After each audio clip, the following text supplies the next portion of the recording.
my voice doesn't travel well often. So today I'm here to talk to you about a project that I did in Dr. Melissa Fischel's lab at IU. It's a collaboration between IU and Purdue University. And we are seeking to identify novel roles and interacting partners for APE1 in pancreatic ductal adenocarcinoma cells. And we used single cell sequencing. So I don't have a novel method or tool. We basically were interested in seeing whether single cell would allow us to detect novel interacting partners in an incomplete knockdown of APE1. And so we used novel statistical designs. Emery Goossens was the statistician on this project. And so I'm going to tell you a little bit about the methods we used and what we found. So a little bit of background. Pancreatic ductal adenocarcinoma, or PDAC, is a type of cancer that begins in the pancreas, which you can see down here. And it's arguably the most deadly type of cancer. So around 85% of malignant tumors in the pancreas are adenocarcinomas. And there's currently no method of early detection. So generally, by the time these patients are diagnosed, they're in stage 3 or 4. Around 53,000 new cases are diagnosed each year in the United States alone, so it's not a rare disease, and it progresses very rapidly. So the 1-year survival rate is around 20%, and the 5-year survival rate is only 4%. The median survival time untreated is 3.5 months from diagnosis, and 6 to 12 months with chemotherapy treatment. The chemotherapies that are usually employed in treating this type of cancer are very toxic. And even with new targeted therapies that are coming out in recent years, they don't seem to work in PDAC, and they're very toxic. So we desperately need new methods for treating this disease. So APE1 is a promising target for new chemotherapeutics, and APE1 stands for apyrinic apyrimidinic endonuclease 1, or redox factor 1. And so for the remainder of this talk, I'll just refer to it as APE1. And APE1 is a multifunctional protein, so it has redox activity that is involved in regulating a number of transcription factors, as well as endonuclease activity, so it's involved in the base excision repair pathway. And both of these activities have been associated with a number of different types of diseases. And it's a promising target for sensitizing tumor cells to chemotherapy, particularly in pancreatic cancer. So APE1 levels have been found to be elevated in several diseases and multiple cancers, including PDAC, and it's been associated with a resistance to radiation and chemotherapy. Silencing of APE1 in pancreatic cancer cells has been found to induce apoptosis, so cell death, and decrease proliferation. There are challenges to studying the cellular role of APE1, though, one of which is APE1's dual functionality in DNA repair and redox regulation of transcription factors. So first of all, it's very difficult to sort of tease apart these two functions and see which function is related to the various phenotypes we see in the lab. Additionally, the base excision repair function is necessary for cell viability, and so treatments that target APE1 in general would be very toxic. APE1, so as I just said, it's essential for cell viability. So that means basically that we cannot generate a stable APE1 knockout cell line. And we can generate siRNA knockdowns, but these are transient and incomplete. So, and you can see here in this slide, we did immunohistochemistry following treatment with 10 nanomolar of an siAPE1 construct. And this top arrow is pointing to a cell that you can't even see because there's no visible APE1. There's no APE1 expressed in this cell. And then down here, this bottom arrow, you can see it's pointing to a cell that has quite high levels of APE1. And so because of this, we didn't think that looking at the average signal in an APE1 knockdown would be appropriate. So we were hesitant to employ a method like bulk RNA sequencing to try to identify interacting partners of APE1. And so we decided to use single-cell RNA-seq, and we performed this on human low-passage patient-derived pancreatic cancer cells, and we targeted them with either an RNA construct that targets APE1 for knockdown, or a scrambled control that doesn't target anything. So, and we identified differentially expressed genes in these cells. We used 3 different statistical models. The median reads per cell that we sequenced was about 950,000. And we did correct for cell cycle differences using an already available bioconductor package, single cell latent variable modeling. And we used a 5% cell detection rate and 5% gene detection rate for filtering out cells. We also filtered cells that had a large number of reads aligning to mainly mitochondrial genes, which would signify that the cells may be dying. So we didn't want to include such outliers in our analysis. And we had 91 cells and 15,351 genes that passed quality control. And we ended up using the package BPSC to identify differentially expressed genes. So here you can see on the left a violin plot of APE1 expression. So on the y-axis is expression in counts per million. And then on the x-axis, we have 3 different groups of cells. So we have the scrambled control that I was telling you about. And then we actually have 2 groups of SI-APE cells because we have one group that's undetectable, has undetectable levels of APE1. So these are cells where we saw 0 counts for APE1. And then we had a detectable SI-APE1 group where we saw non-zero read counts for this gene. And so we did 3 different analyses. So the first shown in red is we used a design similar to what you would use in bulk RNA-seq, where we just compared the scrambled cells with the SI-APE cells without taking into consideration the levels of APE that we saw in the cells. And we actually did have the power to detect a number of differentially expressed genes.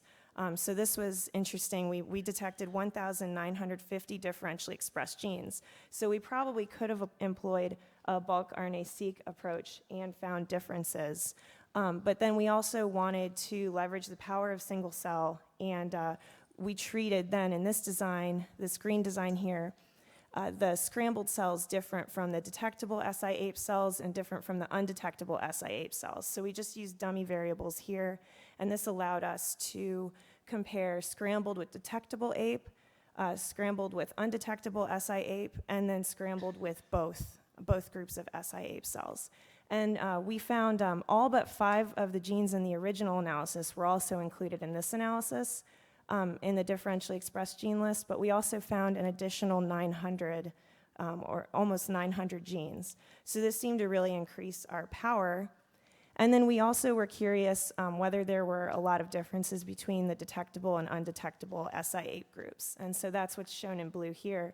This is a very underpowered statistical design, so we knew that it was not the ideal design to use, and we only found 60 differentially expressed genes. So in this design, we're not using half of our cells. We're not using the scrambled cells at all. And, but we did find 6 genes that overlapped in all 3 analyses, and so these are genes that are probably regulated in a dose-dependent fashion by SI-APE. So as your levels of of APE1 in the cell decrease, these cells continue to change in expression. We found a number of novel and known pathways to be associated with APE1 knockdown. And then we assessed the clinical relevance of the differentially expressed genes using TCGA data. So a Cox proportional hazards model was fit to assess the clinical relevance. And we defined clinically relevant as a gene's expression level at the time of sequencing had to be statistically significantly related to the number of days until death in pancreatic cancer patients. So we modeled 1 gene at a time across all tumor types and stages, and we used 178 patient tumor samples and 20,500 genes. And then we ended up only using, of course, the genes that overlapped with our single cell analysis, which was about 10,000 genes. And 1,627 of these were statistically significantly related to time of death using a 5% false discovery rate. And approximately 16% of the differentially expressed genes in the original analysis that's similar to what you would see in bulk RNA-seq data were found to be clinically relevant, and also 16% in the design that leveraged the power of single cell, comparing all 3 groups of cells. were found to be clinically irrelevant. And so it looks as if the increase in differentially expressed genes that we see in the second design, where we compare all 3 groups of cells, it doesn't seem like we're just getting a bunch of junk coming out of that analysis. So, and then we went on to assay these genes using QRT-PCR in various PDAC cell lines. So we validated, of course, in the cell line that we used in the original RNA-seq experiment, but then we also looked at the expression of these genes in 3 additional cell lines. So the first 2 here are actually metastatic cells that are from liver metastases, and then these 2 cell lines are from primary tumor cells. And we found a number of genes. The genes assayed are in common between, a lot of the metastatic cells have most of the genes in common between them. And then there's a lot more difference seen between these metastatic cells and the primary tumors. But we did find 4 genes in common between all 4 cell lines assayed. In conclusion, we tested several statistical designs for the comparison of the SI-APE1 cells to scrambled control cells. Leveraging the power of single-cell seq allowed us to identify more differentially expressed genes, but in this case, a bulk RNA sequencing approach would have also allowed us to identify differentially expressed genes. And we identified almost 3,000 genes whose expression changed, as well as numerous new pathways not previously linked to APE1. And we tested additional patient-derived pancreatic cancer cell lines and revealed genes that respond to APE1 knocked down similarly across all these lines tested, as well as differences between cell lines. So, and I'd like to acknowledge Dr. Melissa Fischel and Dr. Mark Kelly, who are the PIs on this project. And Emery Goosens is the statistician we worked with. So, thank you.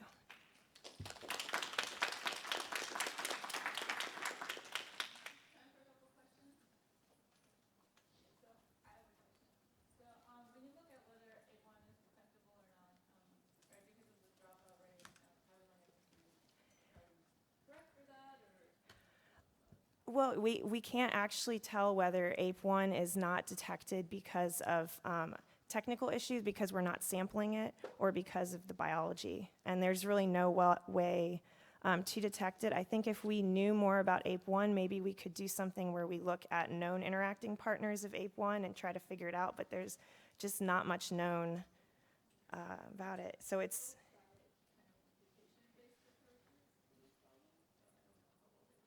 I would be interested in talking to you after to try some of those, yeah. The other question I have, so I guess you people said that you could have done bulk RNA-seq, but is there like, do you have some future plans of what more can you actually get out? You have this data now, right? Yeah.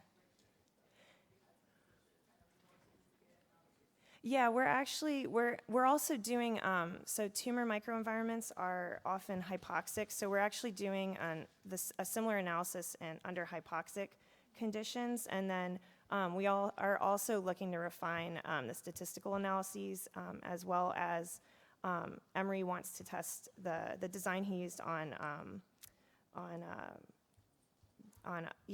other data types, so that we can see if it's actually like what the false positive rate is and such. So, and I think that, I mean, we would have found differences with bulk RNA-seq, but we would have clearly been missing a lot as well. So I think it's good we use single cell sequencing in this case.